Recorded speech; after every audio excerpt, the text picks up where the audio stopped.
Hello நண்பர்களே! எல்லாத்துக்கும் happy new year 2024 பிறந்துருச்சு. ஸோ நம்ம வந்து இன்றைக்கி பனானா கேக் பார்க்க போகிறோம்.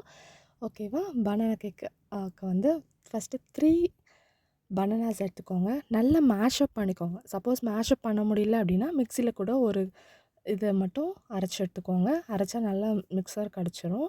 அண்ட் அனதர் பவுலில் வந்துட்டு ஒரு எக் இல்லை 2 எக் எடுத்துக்கோங்க. நெக்ஸ்ட் சுகர் நல்லா பவுடர் பண்ணி எடுத்துக்கோங்க.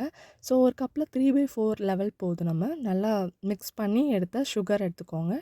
நெக்ஸ்ட்டு நமக்கு வந்துட்டு ரிஃபைன்ட் ஆயில் தேவைப்படும். ஏன்னா ஸ்மெல் எதுவும் வேணாம் அப்படிங்கிறதுக்காக நான் சன்ஃப்ளவர் ரிஃபைன்ட் ஆயில் எடுத்திருக்கேன். அதுவும் ஒரு கப்பில் 3/4 லெவல் போதும். ஸோ அந்த 3யும் வந்து ஆட் பண்ணி நல்லா இது மிக்ஸ் பண்ணிக்கோங்க. நம்மளுக்கு எந்த ஒரு பபிள்ஸ் எதுவுமே இல்லாத அளவுக்கு நல்லா மிக்ஸ் பண்ணிக்கோங்க. நெக்ஸ்ட் நம்மளுக்கு வந்து 80 ml ஆஃப் மில்க் வேணும். மில்க் இல்லை அப்படின்னா நீங்கள் வந்து மில்க் பவுடர் கூட சேர்த்துக்கலாம்.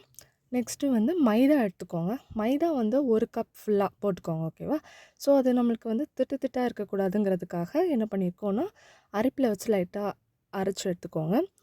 அண்ட் கொஞ்சமாக வந்து கர்ட் ஆட் பண்ணிக்கோங்க. நெக்ஸ்ட் 1 டீஸ்பூன் வந்து vanilla essence and 1 teaspoon baking powder and 1 teaspoon soda. இந்த 3ஐயும் ஆட் பண்ணி நல்லா மிக்ஸ் பண்ணிக்கோங்க, எந்த பபிள்ஸும் இல்லாதபடி. அண்ட் ஆல்ரெடி நம்ம மிக்ஸ் எடுத்து வச்சுருந்தோம் இல்லையா பனானா, ஸோ அந்த இதையும் இதில் ஆட் பண்ணி நல்லா மிக்ஸ் பண்ணிக்கோங்க. அண்ட் எந்த பபிள்ஸும் வராத அளவுக்கு நல்லா தட்டி எடுத்துகிட்டு அண்ட் நட்ஸ் ஏதாவது வேணும் அப்படின்னா மேலே தூவி போட்டுக்கோங்க. அவ்வளோதான், நம்ம நியூ இயர் கேக் ரெடி ஆகிடுச்சு. ஆக்சுவலி கொஞ்சம் முன்னாடி அப்டேட் பண்ணியிருக்கலாம், பட் கொஞ்சம் லேட் ஆகிட்டு. அண்ட் நல்ல பஃபியாக சாஃப்டாக இருந்துச்சுங்க. செம்ம. Happy new year.